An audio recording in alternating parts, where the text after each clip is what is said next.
Alright everyone, welcome back to another video. Last time we left off with portable ports in Normandy. Now on to... The Queen visits one of her subjects. July 1944. Proud moment for this Canadian.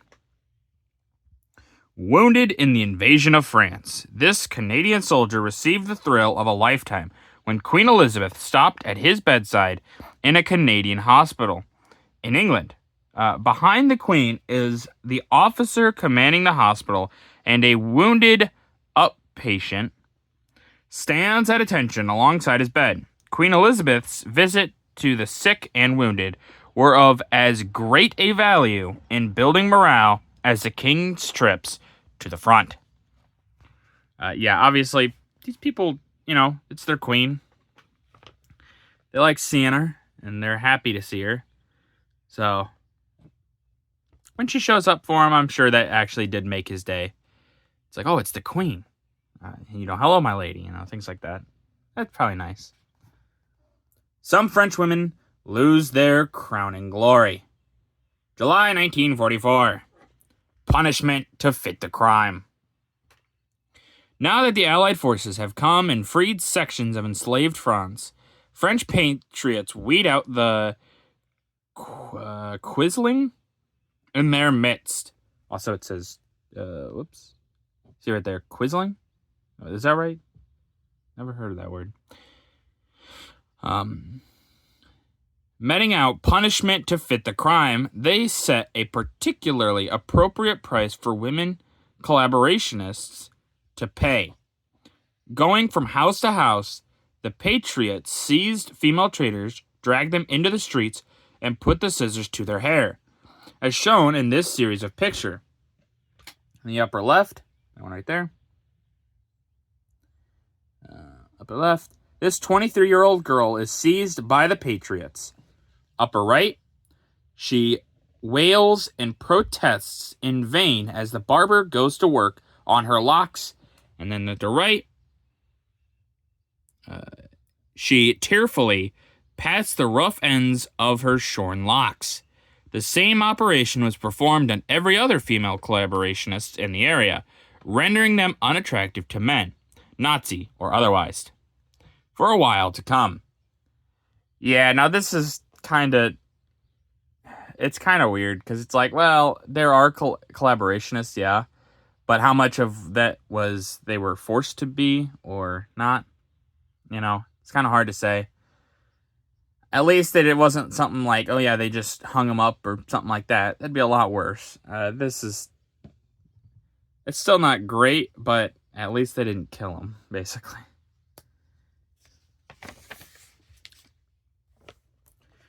General de Gaulle visits America.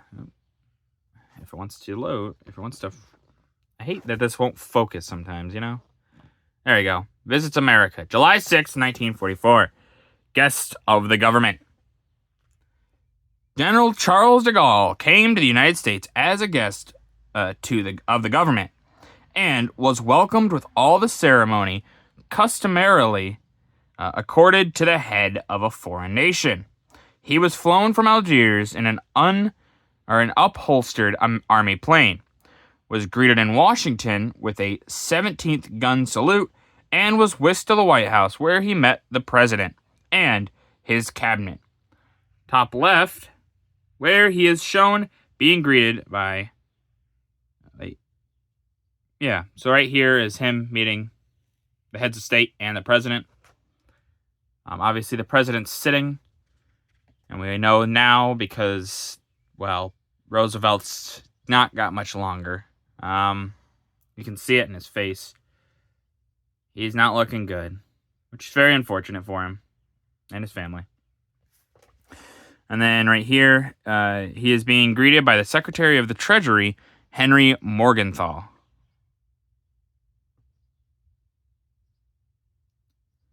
So, but yeah, just look at Roosevelt. Big yikes. Welcomed to New York. July 10th, 1944. Well, this is a continuation page. That's my bad. I hate when it does this. So I said right here, he was greeted by the Secretary of the Treasury, Henry Morgenthau. So that's up here. That's Henry Morgenthau. My bad. While Secretary of State Cordell Hull, President Roosevelt, and Miss John Buttigieg, the president's daughter, look on. Afterwards, he visited General John J. Pershing, that's John J. Pershing. So that's my bad. The way it was described in the last picture there, or the last page, was a little confusing. In the general's suite at Walter Reed Hospital. On July 10th, he visited New York, where he is shown above speaking on the steps of City Hall alongside of Mayor F.H. LaGuardia at the official reception. De Gaulle's visit did much to clear an unpleasant atmosphere which had hovered over American-French relations. Yeah, it's good that de Gaulle's going. It would help people be like, oh yeah, the French, okay. They do care about us. They're trying to be here. And yeah, de Gaulle would become the leader of France after the war for quite a while. I think until his death, right? Correct me if I'm wrong, but yeah. He's kind of a crazy guy, but, you get that sometimes. The Nazis check on Allied shipping. July 1944. Enemy conception of Allied vessels. Found on the walls in the quarters of a Nazi observation post in the Cherbourg area, this chart depicts enemy conceptions of the silhouettes of the small types of English warships.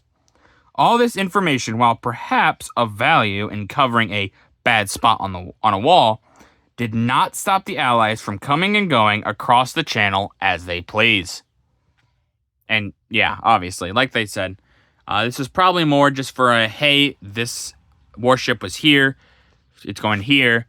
It gives them an idea of where maybe they need to buff up the Atlantic Wall, that kind of stuff. So it's not a terrible idea, but yeah, they're not going to stop the Allies from getting the shipping. They had full control of the channel, and they did have some pot shots, but it was never enough to actually stop the Allies shipping, as it never was. It never was going to be.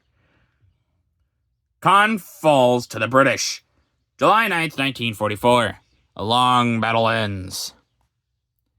The Norman town of Caen, which fell to the British and Canadian troops on July 9th, had been heavily mined by the Germans, and parts of it were badly damaged in the battle, which led to its capture.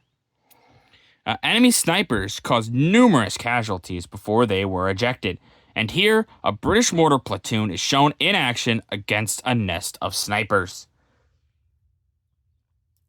Yeah, so if you can't go up and take care of a sniper, mortar them out. That's not a terrible idea. And yeah, it's really unfortunate. A lot of these cities are really old, and a lot of the architecture is really old, so it's just unfortunate that it gets so demolished in the fighting. But sometimes these things have to happen. After the British entered Caen. July 9th, 1944. Devastation in a Norman town. The British and Canadian fought their way into the inland port of Caen on Sunday, July 9th, to find the city a mass of rubble and bomb craters. Bulldozers had to clear the path through the street so tanks and jeeps could get through. The French prefect estimated that between 4,000 and 5,000 civilians had been killed by the shelling and bombing. Some 500 of the residents emerged from a deep grotto, an abandoned quarry where they had taken refuge for 3 agonizing weeks. Here they are seen telling their problems to Lieutenant General J.T. Crocker, commander of the British First Corps, on his tour of the inspection after the British entered the city. There you can see him saying, yeah, they're all over there, things like that. Harrowing, and also just awful to think that they, how many people were killed. That's a lot of French civilians. Just like with a lot of other people. It's very unfortunate. In the picture at the right, a British canteen opens under the name of the Pop Inn. I wonder if that's still there. Who knows? But yeah, open up a canteen in one of the buildings. Makes it easy. But I do wonder if that's still there. It'd have to be something I look up. A stop on the road to Riga. July 10th, 1944. The Germans are pushed back. Prongs of the Russian army were pushing swiftly westward to cut off the Nazis along the entire front. One drive was into Latvia, with Riga as the probable objective. And these pictures top, Soviet Tommy gunners are shown in pursuit of Nazi forces during the fighting for Pskov. And below, a Soviet infantry unit is passing through the streets of the same city, which had been laid to waste by the Nazis in their attempt to escape the fury of the Red Army. Pskov's location on the Estonian border made possession of it important in relations to future operations in the Baltic states. Yeah, obviously they've been talking a lot in the past few episodes we have been of the other allies, so France, the United States, and Britain. But can't forget, the Soviets are pushing, and they're pushing hard. The Germans are getting collapsed on by the Soviet Union, and they can't stop them. They're trying, but they cannot stop the Soviets. It's not going to happen. But with that, that's going to do it for this video. If you guys liked the video, leave a like. If you didn't, leave a comment. Tell me what I could improve on. I always appreciate your feedback. And as always, subscribe. It really does help out the channel. Thank you.